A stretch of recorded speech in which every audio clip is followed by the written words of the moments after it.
સુરતથી સમાચાર। માટી ભરેલા ટ્રકો સામે તંત્રની કાર્યવાહી। સેફટી વગર દોડતા ટ્રકો મુદ્દે આરોગ્ય મંત્રી સજાગ।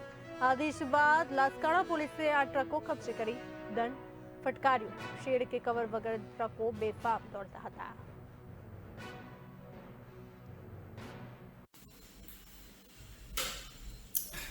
સુરતમાં આજે હું જ્યારે રોડ ઉપર પસાર થઈ રહ્યો હતો ત્યારે લગભગ 2 થી 3 ટ્રકો આખી માટીથી ભરેલી આવ્યા હેવી ડમ્પરો બેફામ રીતે ચલાવી જતા હતા અને ઉપરથી માટી પથ્થર વગેરે રોડ ઉપર પડતું હતું। અમારી કાર ઉપર પણ પડ્યું। તુરંત જ પોલીસને જાણ કરી, આરોગ્ય વિભાગને પણ જાણ કરી।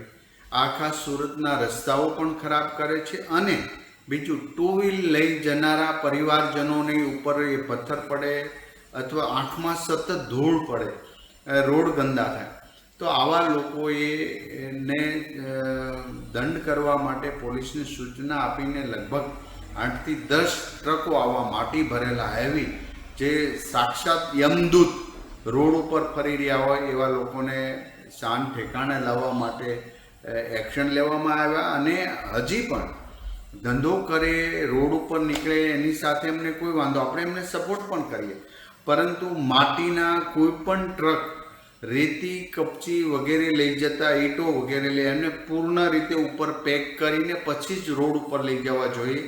આ હંમેશના માટે ધ્યાન રાખવું જોઈએ અને જો ધ્યાન નહીં રાખે તો એમના ટ્રક વગેરે જપ્ત કરવામાં આવશે। કારણ કે 2 વ્હીલ ગાડી લઈ જનારા પરિવારજનોની કોઈ સેફટી આમાં હોતી નથી।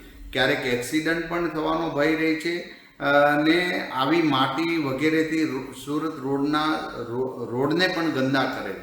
માટે આજે આ એક્શન એમને સબક શીખવાડવા માટે, એમને સુધારવા માટે, નહીં સુધરો તો તમામ વ્યક્તિઓ પર આ પ્રકારના એક્શન લેવાશે એ ચોક્કસની વાત છે। માટે 200 થી 300 રૂપિયાના ખર્ચ માટે સુરત શહેરને ગંદુ બનાવવું, 2 વ્હીલરવાળા વ્યક્તિઓને આંખમાં ધૂળ પડે, માથામાં પથ્થર પડે, આવી નાની નાની જાનહાનિઓથી ક્યારેક એક્સિડન્ટ થઈને કોઈનો જીવ પણ જોખમમાં આવશે। માટે